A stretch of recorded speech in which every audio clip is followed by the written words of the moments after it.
વાત કરીએ અમરેલી જિલ્લાની। અમરેલી જિલ્લામાં બેવડી ઋતુને લઈને ખેડૂતોના પાકને નુકસાન થઈ રહ્યું છે।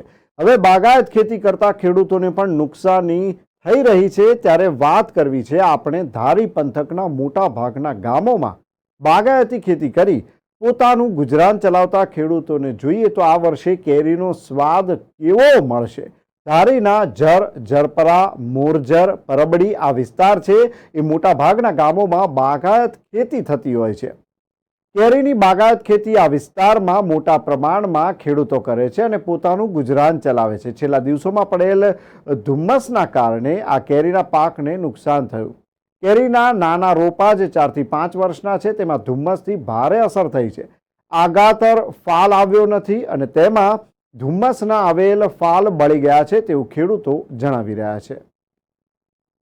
આ વર્ષે જે અમારું ગામ છે આખું બાગાયતી ગામ છે 80%।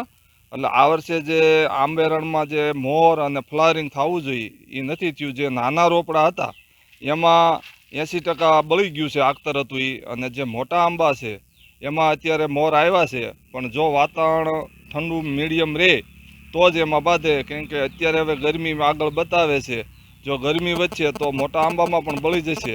અને ક્લાઇમેટ ચેન્જ હિસાબે દર 15 દિવસે આ વર્ષે શિયાળામાં ઠંડી તો પૂરી આવી જ નથી અને દર 15 દિવસે વાદળા અને ધુમ્મસ ઝાકળ એની હિસાબે મોટું નુકસાન છે આ વર્ષે। આ વર્ષે આંબામાં જે આપણે ડિસેમ્બર જાન્યુઆરી મહિનામાં જે આપણે ફ્લાવરિંગ આવવું જોઈએ તે ફ્લાવરિંગ આવ્યું નહીં। એનું કારણ એ છે કે જે ઠંડીનો પીક હોવો જોઈએ ઠંડી જે ડિસેમ્બર અને જાન્યુઆરી મહિનામાં પડી નથી। અને જે મોટા ઝાડવા છે એમાં તો સંપૂર્ણપણે 90 થી 95% પાસ્તર છે। અત્યારે ખાખડી હોવી જોઈએ એની જગ્યાએ અત્યારે ફ્લાવરિંગ પણ નથી। અમુક આંબામાં તો જે ફ્લાવરિંગ ચાલુ થાય છે, જે રોપડામાં એમાં છે એમાં તો 20-30% બંધારણ થયું છે। એ જ કેરી ખાલી માર્કેટમાં આવવાની છે અને બીજી કેરીની તો કોઈ આશા આ વર્ષે રાખવાની જ નથી। અમારી આજુબાજુ ને ધારી તાલુકાની અંદર વધારે આંબાનું વાવેતર છે। આ વર્ષે ફ્લાવરિંગ સારું હતું, પણ 2 ફાલ છે। નાના ઝાડ હતા એ આખતર હતા, એને હવામાનના હિસાબે વાતાવરણ અનુકૂળ નહીં હોવાથી ઘણું ખરું બળી ગયું એમાં। પછી મોટા ઝાડ પાછળથી સારું આવરણ છે, પણ હવામાન જો આવું ને આવું રહ્યું તો નુકસાન થવાની શક્યતા છે। વેદનાની વાત કરીએ તો 4 થી 5 વર્ષ આસપાસ ટાવતેમાં થયેલ નુકસાન બાદ આંબાના કરેલ વાવેતર અને એમાં આવેલ જે ફાલ છે તેમાં આ વાતાવરણની અસર જોવા મળી। જો આ પ્રમાણે વાતાવરણ રહેશે તો મોટા ભાગના આંબાઓને પણ નુકસાન થઈ શકે છે। આ બેવડી ઋતુને લઈને જે મોર અને ફ્લાવરિંગ થવું જોઈએ તે નથી થયું ને નાના રોપા હતા એ પણ બળી ગયા છે। મોટા આંબાઓમાં હાલ કોઈ નુકસાની દર્શાતી નથી, પરંતુ એમાં ઠંડીનું વાતાવરણ રહેશે તો ઉપજ સારી મળશે અને જો ગરમીનું પ્રમાણ વધશે તો એમાં નુકસાન થવાની શક્યતા છે।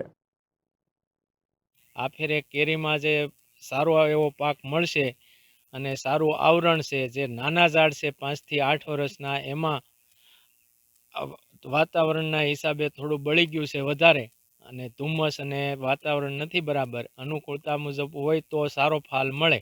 મોટા આંબાની અંદર સારું રહે એવા કેરીના ભાવ સારા મળે એવું ખેડૂતોની અપેક્ષા છે। અમારા જર, જરપરા, મોરજર, પરબડી આ વિસ્તાર છે એ મોટાભાગે બાગાયત વિસ્તાર છે।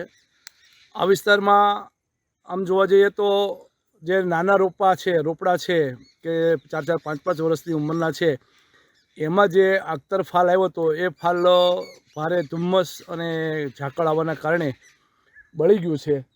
અને એ આમાં આપણે જોઈ શકીએ છીએ આંબામાં કે વધારે નુકસાની છે, પરંતુ આંબા મોટે ભાગે અમારે બહુ વર્ષો જૂના છે, એમાં બહુ વાંધો નથી। થોડુંક પાસ્તર છે એટલે વાતાવરણ હવે અનુકૂળ આવી જશે એવું મારું માનવું છે, પણ જે આખતર જે હતું એ થોડુંક નુકસાનીમાં જશે એવું લાગે છે। ખેડૂતોને બેવડી ઋતુને લઈને કેરીના નાના આંબાઓમાં આવેલ ફાલ બળી ગયો છે અને મોટા આંબાઓમાં પાક આવશે તો એમનું વળતર આમાં મળી રહેશે તેવી આશાઓ સેવી રહ્યા છે। ત્યારે હાલ ગરમી પડવાની આગાહીઓ પણ કરવામાં આવી રહી છે। મોટા આંબાઓના પાક માટે ગરમી નુકસાનકારક સાબિત થઈ શકે છે।